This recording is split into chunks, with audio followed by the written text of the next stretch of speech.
Hola a todos, ¿cómo estamos?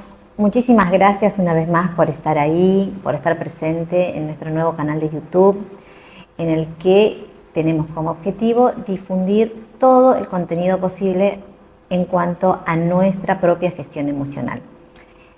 Así que una vez más vamos a trabajar en temas que nos involucran personalmente a todos y cada uno en algún momento de nuestra vida. ¿De qué vamos a hablar hoy? Hoy vamos a hablar de los celos. Los celos en las relaciones de pareja, los celos en nuestros vínculos. Sea que hayas sufrido celos de otra persona, o sea que hayas celado vos a alguna otra persona, siempre estos celos hablan de nosotros, hablan acerca de una información que es nuestra. Y de eso es lo que hoy vamos a charlar un rato. ¿Sentiste alguna vez el miedo de creer que podés perder una persona porque se aleja de vos? ¿O por el contrario, sentiste que otras personas, por el miedo a alejarte de vos o a perderte, actúan de una forma desmedida o exagerada?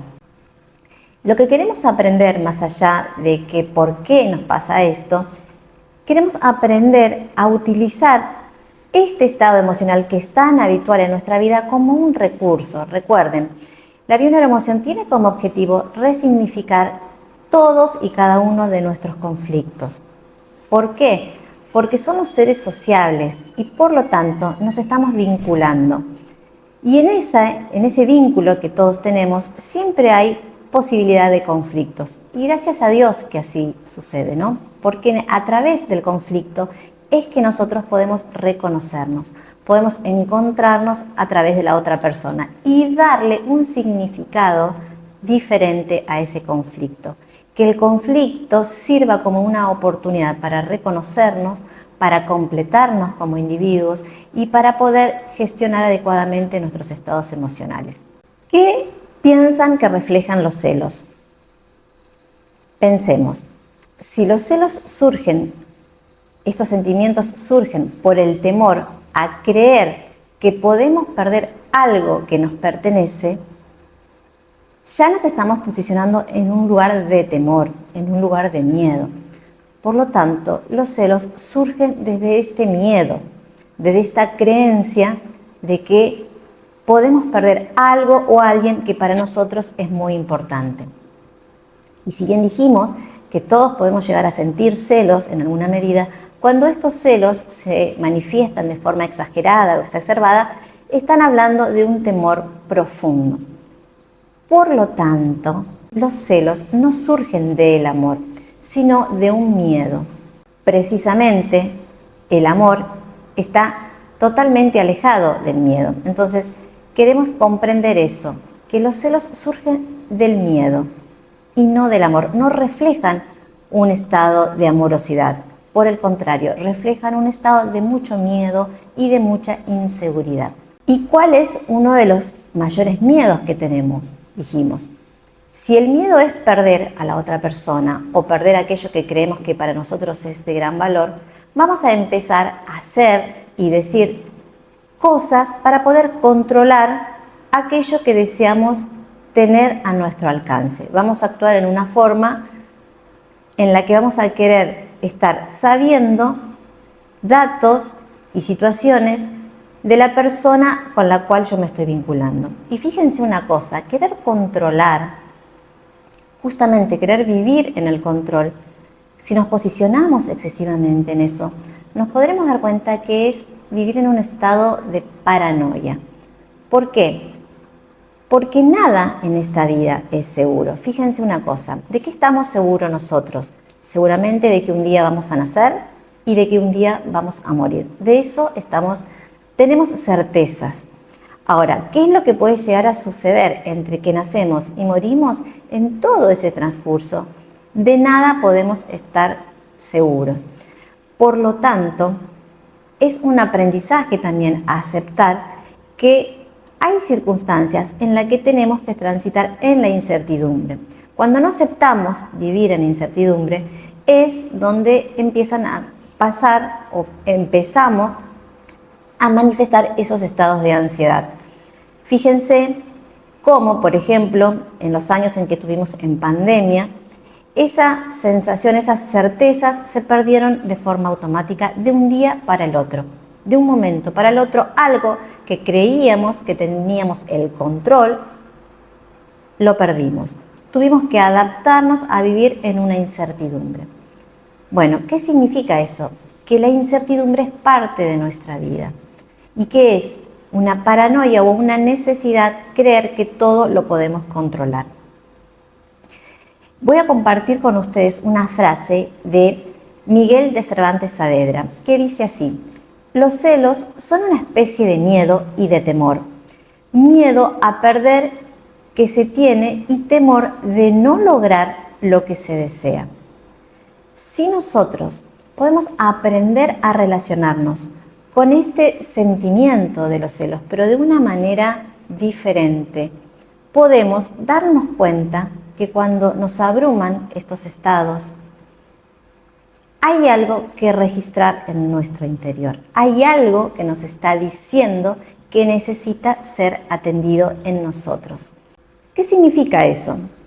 Dijimos que los celos son un estado emocional y como todas las emociones, tienen que ser recibidas de forma abierta, ¿no? Debemos aprender a transitarlos. Entonces yo puedo transitar esas emociones que me hacen sentir celos, que pueden ser ira, tristeza, miedo, dejarlas que pasen por mi cuerpo, expresar ese sentimiento y continuar con mi vida, ¿sí? Volver a mi eje.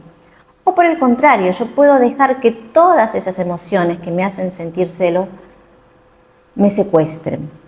Entonces, cuando este estado emocional me secuestra, yo empiezo a tener pensamientos en función a esas emociones que están en mi mente. Acuerden lo que decíamos en conversaciones anteriores, que cuando hay una emoción que nosotros no dejamos que fluya en nosotros y queda estancada, nosotros continuamente tenemos pensamientos en cuanto a ese estado emocional y se hace un círculo vicioso.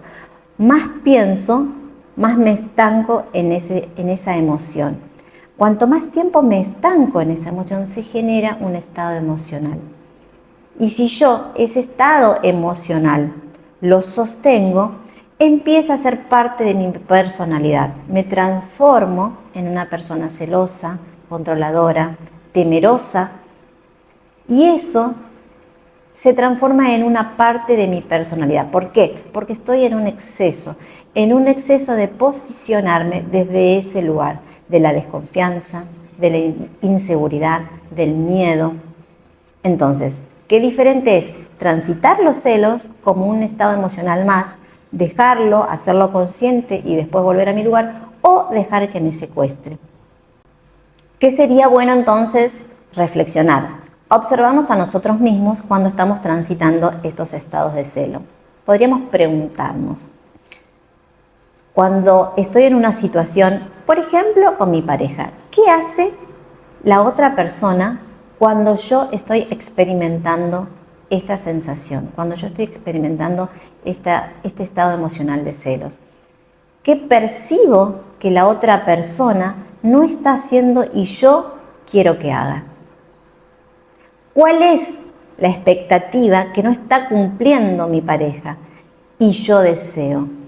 ¿Cuál es la necesidad real que tengo cuando estoy sintiendo estos celos? Y por ejemplo, ¿cuál es la idea de hacernos estas preguntas? ¿Para qué queremos hacernos estas preguntas? Para ser consciente cuál es la verdadera demanda detrás de ese acto actitudinal de los celos. Encontrar el origen de ese estado emocional y realmente preguntarnos si los celos que estoy sintiendo son reales, son justificados o ocultan una necesidad mía. Una necesidad mía o una necesidad aprendida. Porque, por ejemplo, yo puedo quizás sentir celos si mi pareja no hace algo que yo estoy deseando para conmigo o le presta demasiada atención, por ejemplo, a sus amigos y demandarlo. Decirle que yo deseo que esté más conmigo, que no salga con sus amigos, que esté que comparta más tiempo conmigo. Y a lo mejor esa demanda no es del todo real, sino que yo estoy actuando desde una demanda aprendida. ¿Qué quiere decir esto? Que a lo mejor mi pareja sí me dedica el tiempo suficiente, a lo mejor mi pareja sí realmente comparte tiempo conmigo, pero para mí nunca es suficiente. Si esto es así, si es un exceso y para mí nunca es suficiente y yo quiero que todo el tiempo libre que él tenga lo comparta solamente conmigo, quizás estoy actuando de una necesidad que me pertenece, de una sensación de abandono mía o de una sensación de abandono aprendida quizás en el vínculo que tuvieron mis padres. Y esto lo dejo como un adelanto, no como un pequeño spoiler, para que ustedes vayan pensando en sus vidas. Vamos a profundizar un poco en esto, pero vayan pensando, cuando ustedes hacen un planteo de celos a su pareja, ¿es realmente un deseo, una necesidad genuina o hay algo oculto detrás de esa demanda? ¿Estoy en demanda excesiva permanente? Bueno, ya es para ir reflexionando y pensando en el origen, para poder concientizar ese estado emocional. Cuando yo concientizo de dónde viene mi estado emocional, puedo alejarme un poco de ese lugar y observarme cómo actúo. Y cuando me observo, puedo empezar a identificar poco a poco esta forma de actuar, estos patrones que suelo tener, que me llevan a un bucle constante de conflicto. Cuando yo hago eso, me posiciono, me alejo, me observo y concientizo, puedo darme la posibilidad de elegir de forma diferente, aunque la sensación me abrume, aunque la emoción quiera secuestrarme. Es un trabajo, pero es un trabajo que hace que yo pueda conectar con mi adulto y que sea mi adulto el que decida en ese conflicto. Porque cuando nuestras emociones nos secuestran y nos manejan desde ese lugar inconsciente, no es el adulto el que está decidiendo, sino quizás sea ese niño o esa niña que tenga esa sensación de abandono. Y ahí es cuando no nos estamos comportando de una forma justamente adulta, desde nuestro adulto emocional. Entonces, recapitulemos. Si ante un conflicto nos paramos a observar la forma de actuar que tenemos y nos cuestionamos cuál es nuestra manera de actuar y la intención, podemos descubrir el origen, podemos concientizar la causa y ya tenemos un elemento a nuestro favor. Y cuando tenemos ese elemento a nuestro favor, quizás nos vamos a dar cuenta que nuestros celos, nuestra demanda, son una forma de querer manipular la situación, de querer manipular a nuestra pareja y que está camuflado, ¿no?, con lo que llamamos los mitos del amor romántico. Fíjense, los celos pueden manifestarse de una forma normal o pueden manifestarse desde un exceso. Y dentro de los mitos del amor romántico existe el mito de que los celos son parte de este amor romántico. Y a través de ese mito se justifican formas de actuar inadecuadas para mi pareja o formas de actuar inadecuadas desde mi parte. Si no nos damos cuenta de esto, podemos justificar actos que pueden llegar a ser quizás hasta de una forma subjetiva hasta violentos. Los jóvenes hoy, casi en su totalidad, la forma que tienen de comunicarse es virtualmente, es a través de internet. Entonces, cuando este control no está bien gestionado, cuando este control no es atendido y comprendido, que nada tiene que ver con el amor, pueden también causar conflictos a través de estos nuevos vínculos en estas parejas jóvenes, ¿no? Existe lo que se llama el cibercontrol. Y si no estamos atentos a esos vínculos, no solo nuestros, quizás también de nuestros hijos, estaríamos también siendo parte de ese encubrimiento, ¿no?, de esa forma de camuflar el verdadero amor con, por ejemplo, una excesiva protección, camuflando quizás el control como una demanda de cariño, cuando en realidad estamos hablando de un exceso, cuando en realidad estamos hablando de un control, cuando en realidad estamos hablando de una manipulación. Eso nada tiene que ver con el amor. Es importante que nosotros lo concienticemos, no solo para nuestras vidas, sino para que también esta información que nosotros podamos hacer consciente la podamos proyectar en nuestros hijos, por ejemplo. ¿Qué tipo de vínculos tenemos nosotros como adultos y qué tipo de vínculos deseamos nosotros para nuestros hijos? Porque después nos preguntamos, ¿por qué mi hija o mi hijo que tiene 30, 35 años no puede tener una pareja sana? Porque mi hija tiene un vínculo de apego con sus parejas. Porque mi hijo tiene un vínculo en que se siente asfixiado o asfixia a su pareja y nunca puede concretar una relación sana y duradera.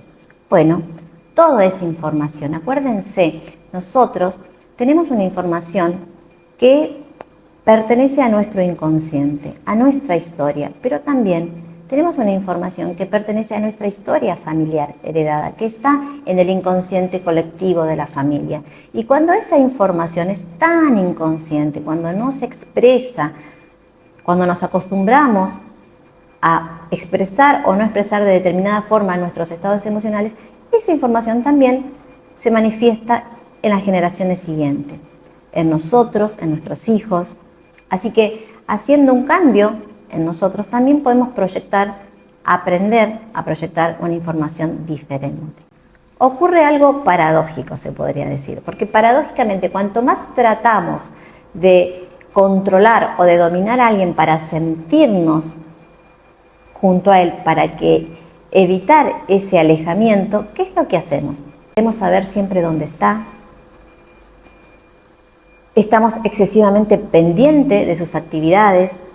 Queremos organizar cada día y cada horario que vamos a compartir con nuestra pareja o queremos saber sus horarios y sus actividades cada día. Todo eso son ejemplos de un control.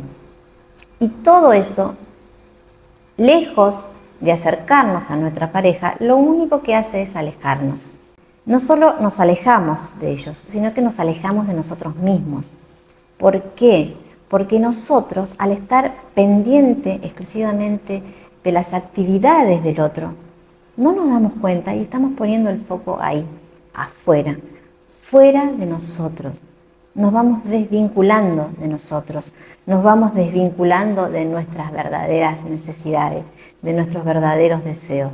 Así que ya estamos perdiendo. No solo estamos perdiendo a nuestra pareja, sino que nos estamos perdiendo a nosotros mismos a través de esta forma de actuar. ¿Y qué es lo que hay detrás de este comportamiento? Fíjense, si detrás de este comportamiento, ¿qué es lo que expresa, mejor dicho, este comportamiento? Está expresando miedo, inseguridad, temor. ¿Qué es lo que hay detrás de todo eso?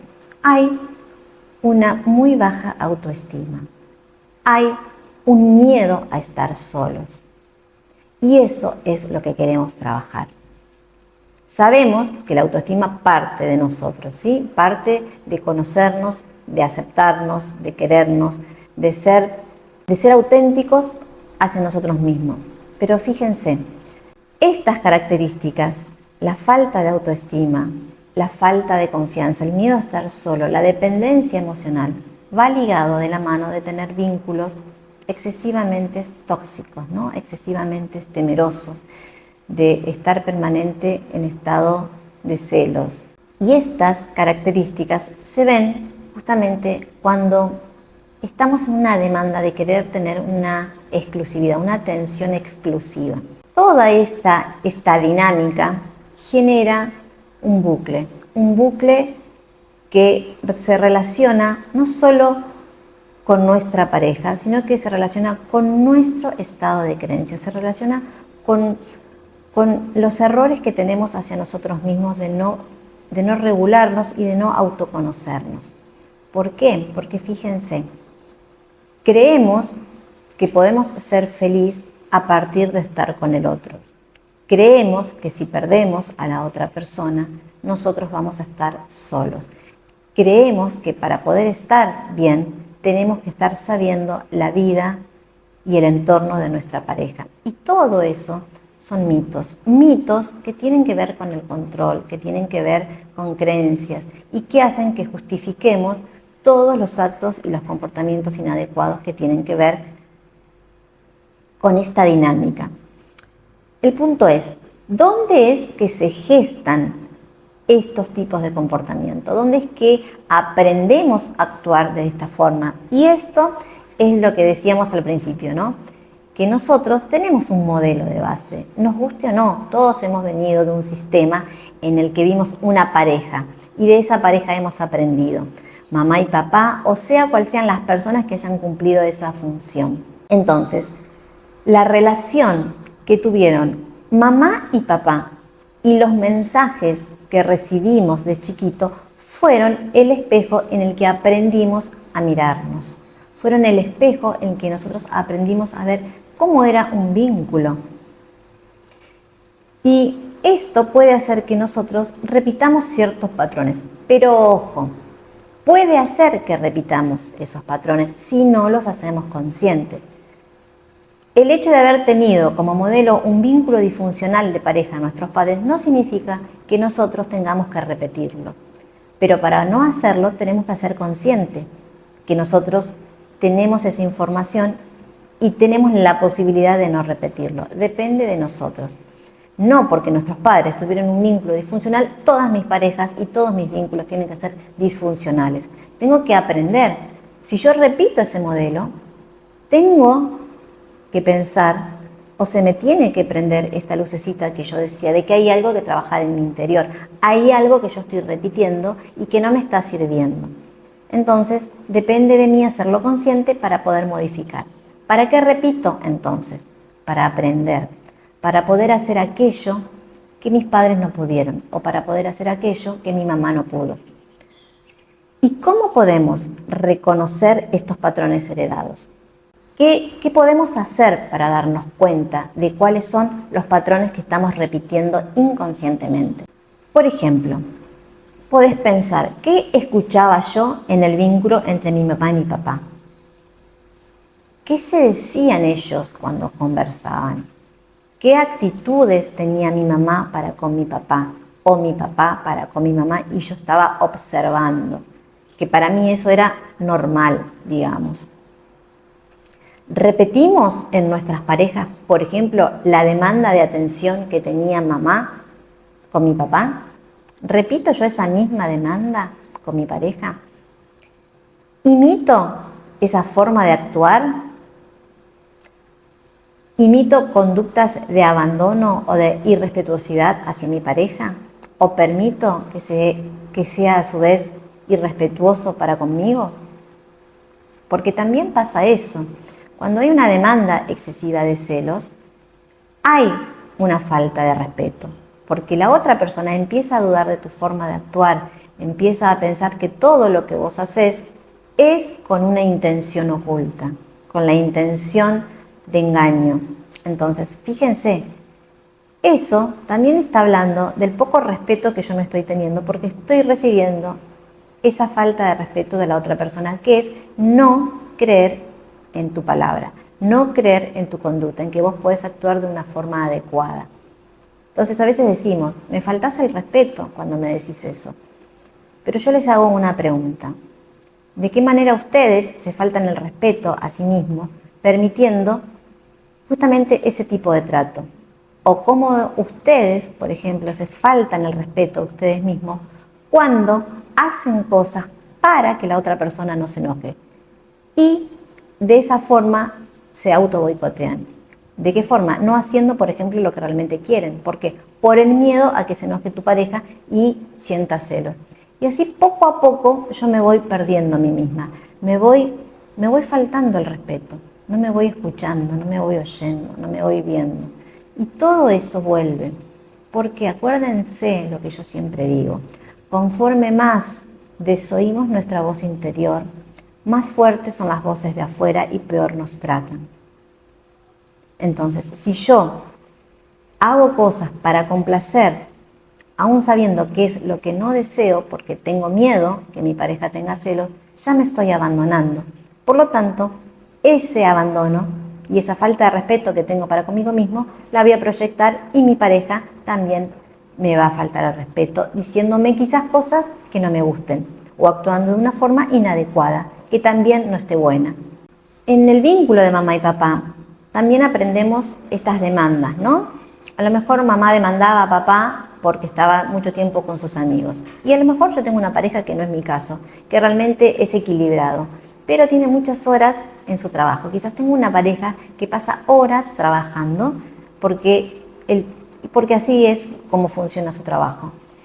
Y para mí, como él está trabajando muchas horas, yo pongo el foco en esas horas que dedica a otra actividad que no es para conmigo. Y me identifico con la sensación de abandono que vivía mamá, por ejemplo. Y empiezo a reprochar y a reclamar. Y quizás mi pareja realmente es una persona que me tiene en cuenta, que siempre comparte conmigo, simplemente tiene más horas de trabajo. Y yo, quizás por esta sensación de abandono que aprendí o porque me identifiqué con esta sensación de abandono de mi mamá, repito esa misma demanda. O sea, estoy en una demanda que no existe, que no es real, que está en mi cabeza, que está en mi inconsciente y que yo asocio el comportamiento de mi pareja con la sensación de abandono. Eso tiene que ver con nuestros estados mentales, porque nosotros tenemos asociaciones inconscientes y a través de esas asociaciones inconscientes es que actuamos. ¿Y cuál es o quién rige esa forma de actuar? La parte de mi cabeza, la parte de mi cerebro que rige mi forma de actuar es mi hemisferio derecho, que es mi área emocional y que justamente actúa de una manera totalmente inconsciente. No nos damos cuenta. Entonces, es un trabajo hacer consciente esa información, pero es un trabajo que nos corresponde a nosotros si queremos hacernos cargo y responsable de lo que estamos sintiendo y de lo que nos está pasando.